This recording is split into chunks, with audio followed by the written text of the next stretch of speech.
Hi pals, today I'm bringing you a bit more of a serious story. I am going to talk about the story of my right arm becoming completely useless. Was that in English? Becoming completely useless. Not completely, but like, I'll get to that. So, this story starts in roughly summer of 2018, maybe around April, May. I was nearly done at uni. It was my last semester, so I was trying to get a bit fitter.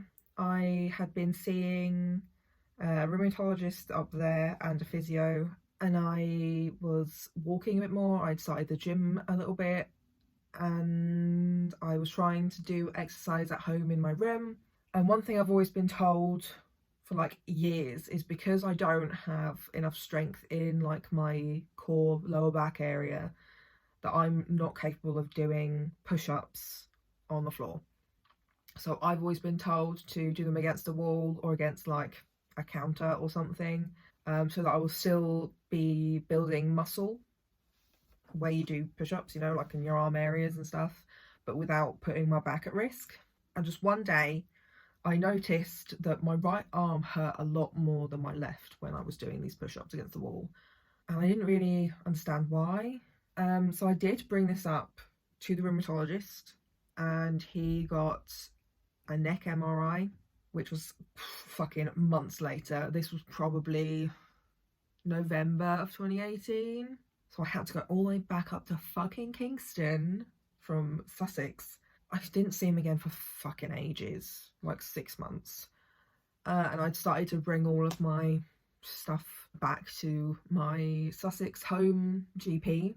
And I was also having a lot of other issues. This was when my Crohn's issues started.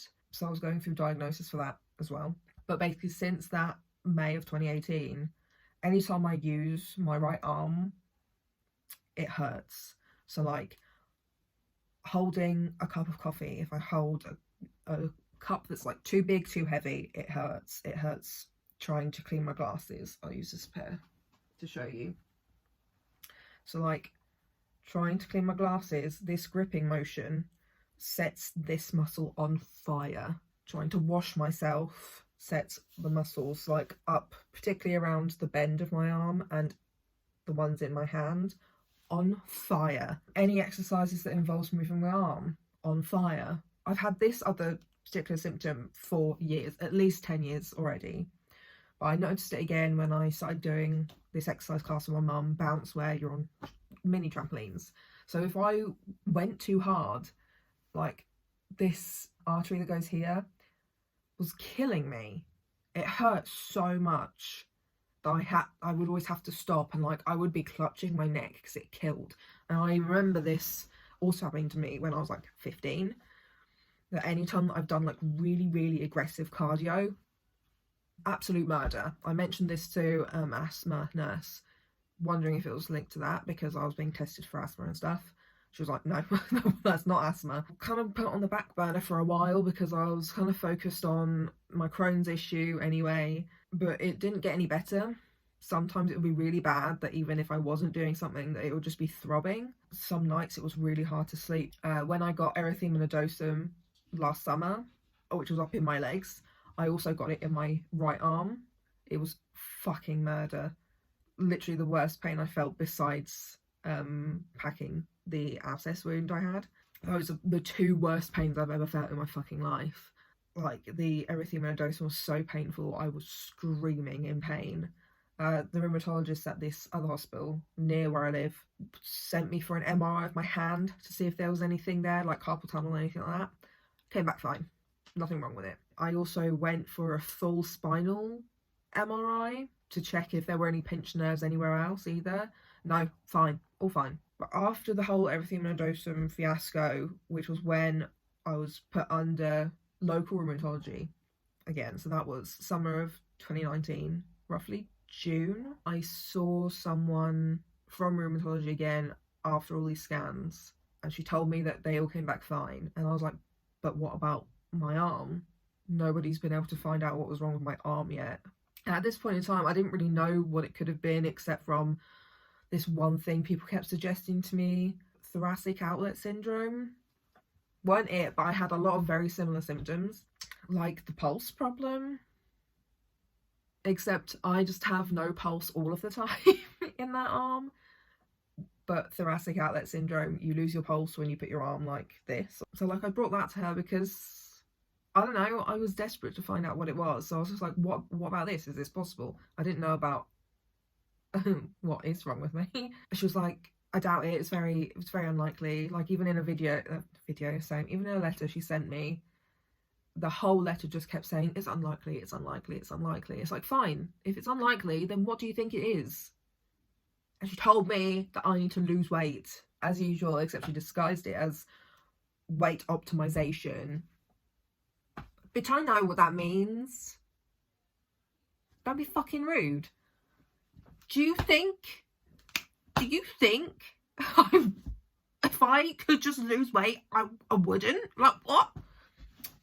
Anyway, I'm getting ahead of myself.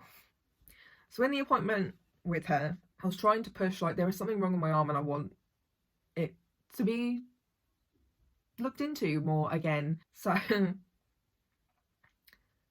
she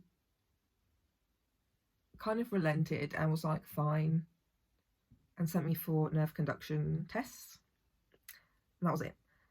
And in the appointment with her, she said, well, sometimes with hypermobility, things just hurt.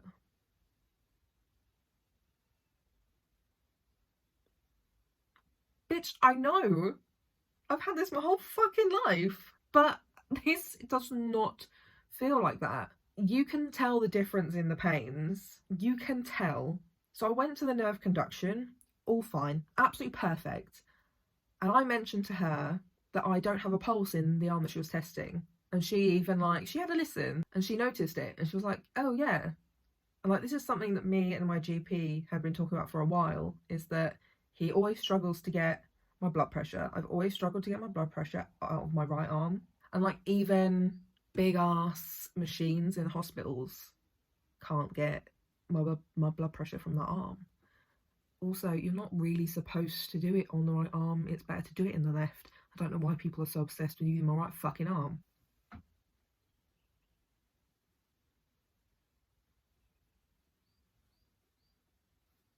There was also a moment right as I was about to be put under for surgery for my abscess. They'd put the blood pressure cuff on my right arm and it squeezed so tightly my arm went dead. And it was lucky that I'd managed to say something before I passed out, because I woke up with bruises. Like, I woke up with purple lines up my arm from how tightly that thing squeezed my arm, because it couldn't get my blood pressure. Like, that ain't normal, bitch. Like, what if I fucking passed out and people kept trying to get my blood pressure, like, and my pulse from that arm? They think I was fucking dead. Like, even a manual blood pressure test still is difficult to get my blood pressure, and that's literally using a stethoscope, you know, your own fucking ears, and counting. I've no pulse in my arm, or I do, but it's so faint that people can't fucking find it. Machines cannot find it. It doesn't fucking work. But I have so many other conditions that a lot of symptoms that go with what actually is wrong with me were covered up. She discharged me, by the way. The rheumatologist, after she sent me for nerve conduction, she just discharged me. So I went back to my GP and was like, she's just discharged me. She don't give a shit.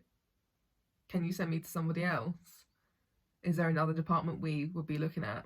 And he'd already said a while ago that he would probably send me to vascular, which is veins and arteries. He referred me to them. Took me a little while to see someone, but when I saw someone, they had like a mini ultrasound machine that they were using.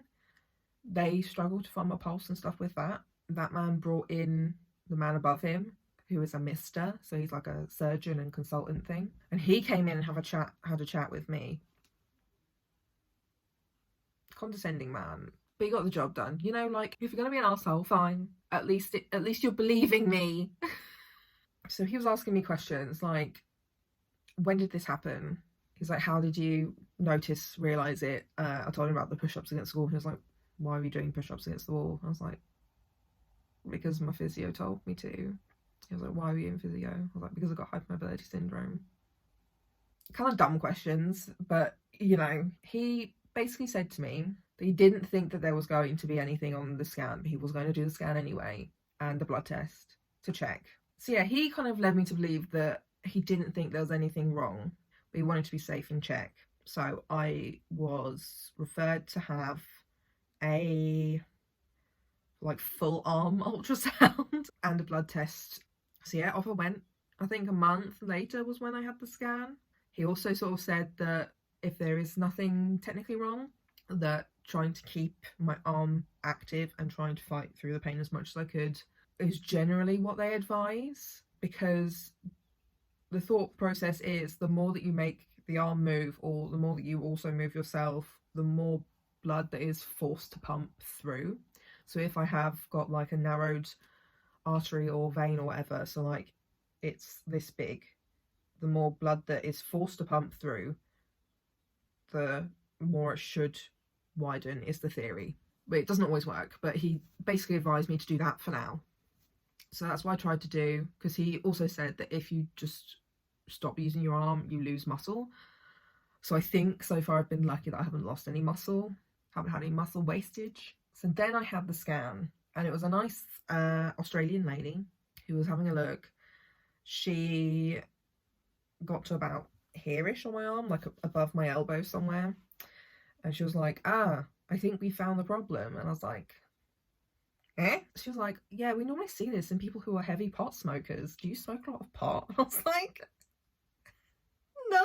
I was really shocked. I was like, what the fuck? And then she was like, oh, really? Okay, well, what about just generally smoking? I was like, well, I was a smoker, yeah, but I've been quit for like 3/4 of the time that I've had this pain. Because she asked me if I ever noticed it get worse when I smoked. It only gets worse when I use it. So like, it's been 2 years now, and I probably quit smoking about 6 months after I had the pain. So if that's really the cause and trigger of it, shouldn't it be getting better? And she said, oh, maybe it's a genetic thing.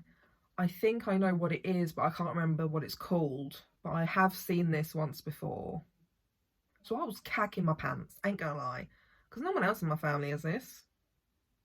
So I did my research. It basically could have been a type of vasculitis. And I looked through the different kinds, and I kind of narrowed it down to 2, but really I narrowed it down to 1. I still don't have the specific type. They didn't tell me the specific type. But I'd done all this research, and I'd looked into like what they do to make it better, and it's very similar to my Crohn's. So I'm hoping that some medication that I've already gone on can possibly also help this. So I got a call from the surgeon, and he confirmed there's a particular area that is narrower, but he said it was a type of vasculitis and it was arteritis, so it's an artery. Love my life. He said its inflammation has narrowed this area, and I wasn't surprised because all of my other health issues have been inflammation linked. I had pleurisy in my left lung area. My Crohn's is inflammation. My hypermobility causes inflammation. You know, so I was expecting it to be some kind of inflammation. I just wasn't sure whether it was in the arm somewhere or somewhere else in my body that was like causing it to be in my arm. I will have to start steroids. I don't know whether I'll have started by the time this video comes out, but whatever. I knew that I would have to start steroids for it, because steroids for Crohn's and vasculitis are used to control the inflammation first, to get rid of it, and then to taper off and see if the inflammation comes back quickly or not. And then I think it looks like it's looking at other medications like azathioprine, that one, which is a sister medication to one I'm already on, mercaptopurine, and that's an immunosuppressant or a biologic. They often use infliximab. I'm currently on adalimumab. It sounds fucking stupid, but that's what it's called. And he said, this is the bit that I got really angry at. I wasn't angry at him, but he said, this is a rheumatology issue. Like, the root cause of this would be based in rheumatology.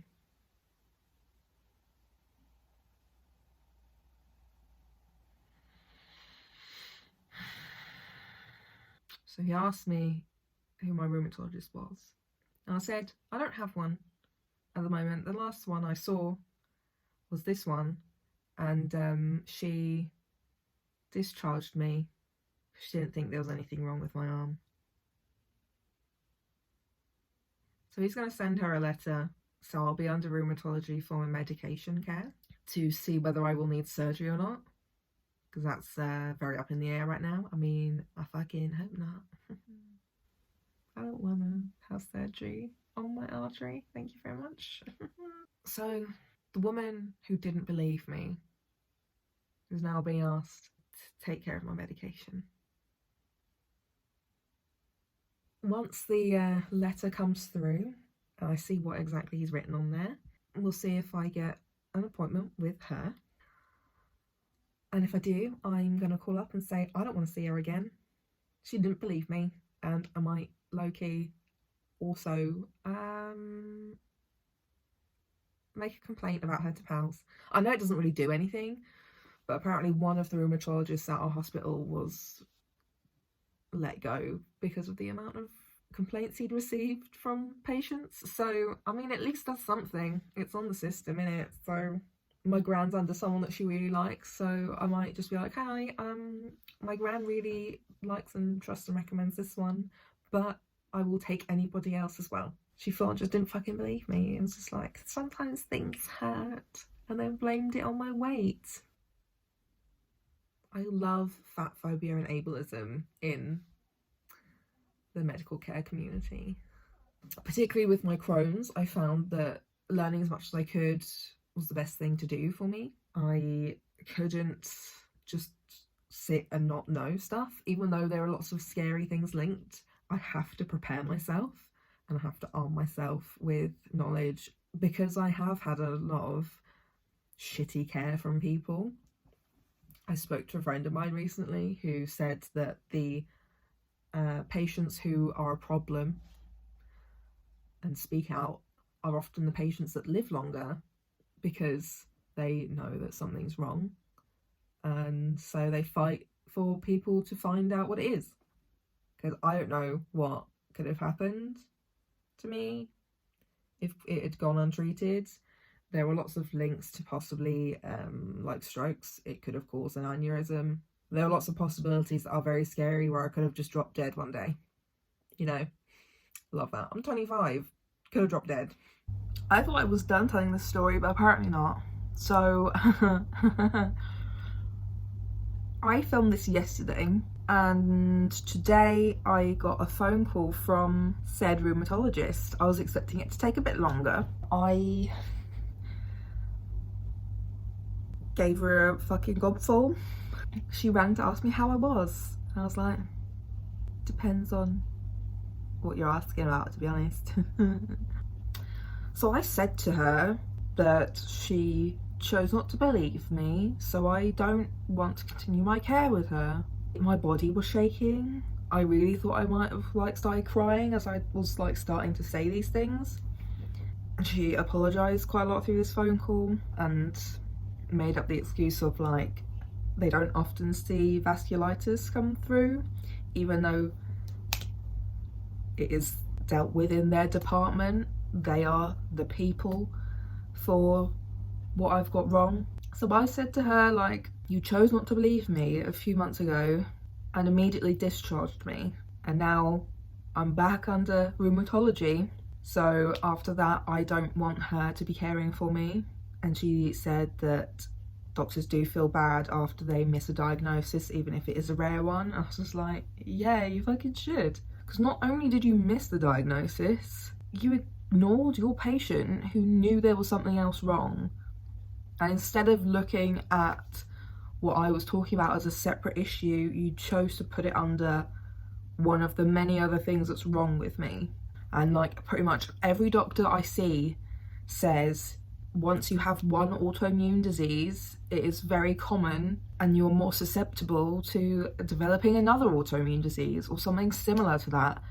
And because all of these things are inflammation based, she should have thought of that as a possibility even. And she said like, oh, at the time we thought that the inflammation in your blood tests was due to your Crohn's.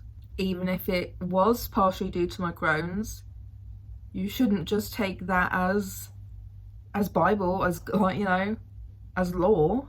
So she said that she would speak to her colleagues and pass me on to one of them.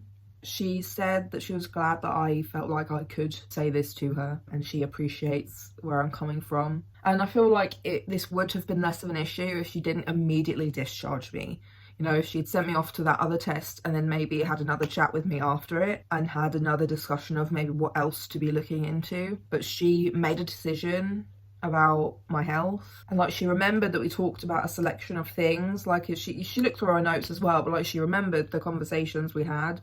She remembered that I was crying in that appointment. I was deeply depressed. I didn't want to continue living because everything wrong with my health was just getting to me, along with the very, very poor medical care I was getting from people at that point in time. My bad symptoms of everything that's wrong with me.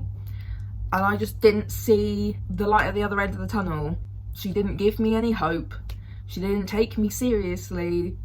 And she made a judgment based on what she saw on paper already rather than what I was telling her. Because also since that appointment I've realised more and more symptoms I didn't realise were symptoms. Headaches and migraines. I have chronic headaches and migraines. This could possibly be a reason for that. There's the neck pain that I mentioned in the video earlier on. But yeah, like there are lots of symptoms I didn't know were symptoms until I knew what I was possibly looking at. Because I'm the patient. I don't know what is wrong. I know something's wrong, I don't know what it is. The doctor is the one to find out what is wrong. And she didn't do that. Anyway, I just had to like update you because that was crazy. I literally filmed this yesterday. But you know, let me know, do you think I should make a complaint about that doctor who just didn't believe me and discharged me from her service? Anyway, that's generally the whole thing. Leave a like on this video if you enjoy me talking about shitty things that happened to me whilst under the NHS. Leave a comment down below whether it's like, you know, what you think about my story or whether you've gone through something similar or you know someone who's gone through something similar, blah, blah, blah. I would also accept advice of what to expect or what to ask or what to look for, you know. And subscribe to my channel because I talk about bad things that happen to me sometimes. I'll see you next week. Bye.